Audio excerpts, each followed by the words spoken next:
सो ना अभी हम लोग क्या देखेंगे, इटियोपैथोजेनेसिस ऑफ फॉलिकुलर एडिनोमा और फॉलिकुलर कार्सिनोमा। चाहे फॉलिकुलर एडिनोमा हो चाहे फॉलिकुलर थायराइड कार्सिनोमा हो, दोनों का इटियोपैथोजेनेसिस ऑलमोस्ट सेम ही है। तो लिखते हैं इटियोपैथोजेनेसिस,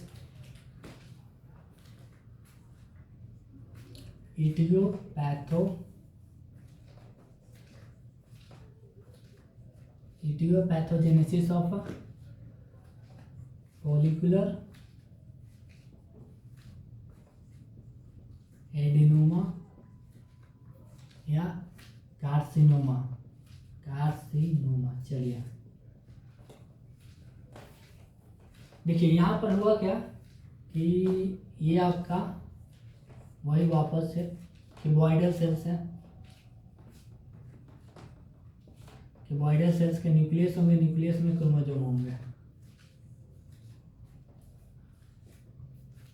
तो इटियोपैथोजेनेसिस में होता क्या है कि यहाँ पर जो जीन है, जो म्यूटेशन देखने को मिलता है,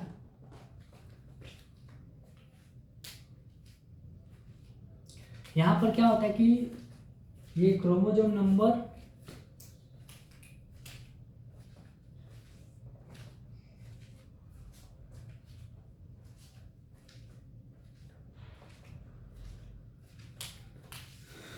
ये क्रोमोसोम नंबर 2 और ये क्रोमोसोम नंबर 3, ये हो गया आपका क्रोमोसोम नंबर 2, ये क्रोमोसोम नंबर 3। तो क्रोमोसोम नंबर 3 के ऊपर जो जीन प्रेजेंट होता है उसको बोलेंगे पैक्स 8 जीन। यहाँ क्रोमोसोम नंबर 3 पे जो जीन क्रोमोसोम नंबर 2 पर जो जीन प्रेजेंट है उसको बोला गया है PACS 8 gene, and chromosome number 3 पे जो जीन प्रेजेंट है उसको बोला गया है PPAR गामा। तो होता क्या है कि ये जो पैक्स 8 जीन है दे ट्रांसलोकेट विथ किसके साथ, PPAR गामा जीन। तो इस ट्रांसलोकेशन का रिजल्ट क्या हुआ, ट्रांसलोकेशन का रिजल्ट ये हो गया कि हाइब्रिड जीन का फॉर्मेशन हो जाएगा, हाइब्रिड जीन का फॉर्मेशन होगा। यहाँ पर आपका हाइब्रिड जीन है उसका फॉर्मेशन हो जाएगा।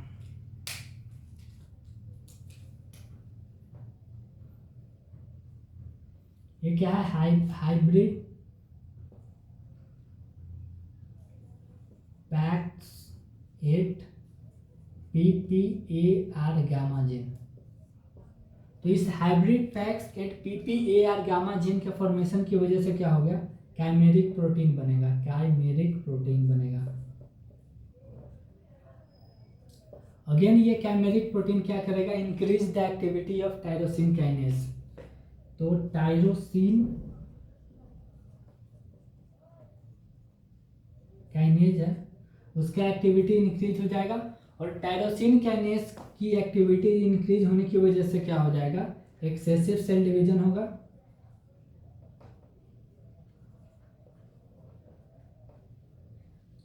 और एक्सेसिव सेल डिवीजन जब बेसमेंट मेम्ब्रेन को ब्रेकआउट कर देगा तो बोलेंगे कि कार्सिनोजेनिक कंडीशन डेवलप हो गया, कार्सिनोजेनिक कंडीशन है उसमें डेवलप हो गया।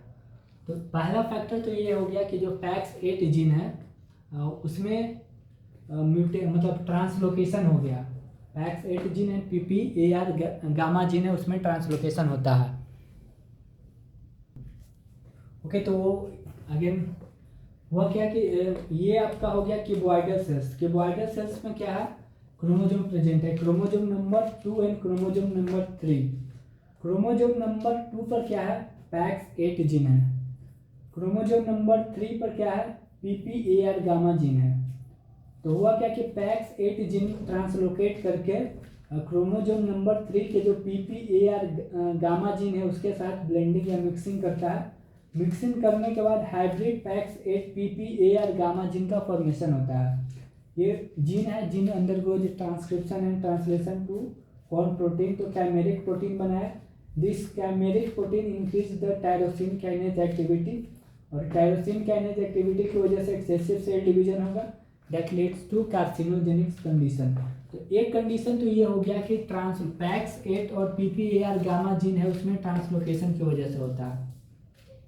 दूसरा कंडीशन क्या है कि अगर ये एच रास, अगर एच रास जीन है उसमें अगर म्यूटेशन हो जाएगा तो एच रास जीन में म्यूटेशन होने की वजह से भी क्या हो जाएगा कि टायरोसिन कैनेज की एक्टिविटीज बढ़ जाएगा और they leads to a carcinogenic condition.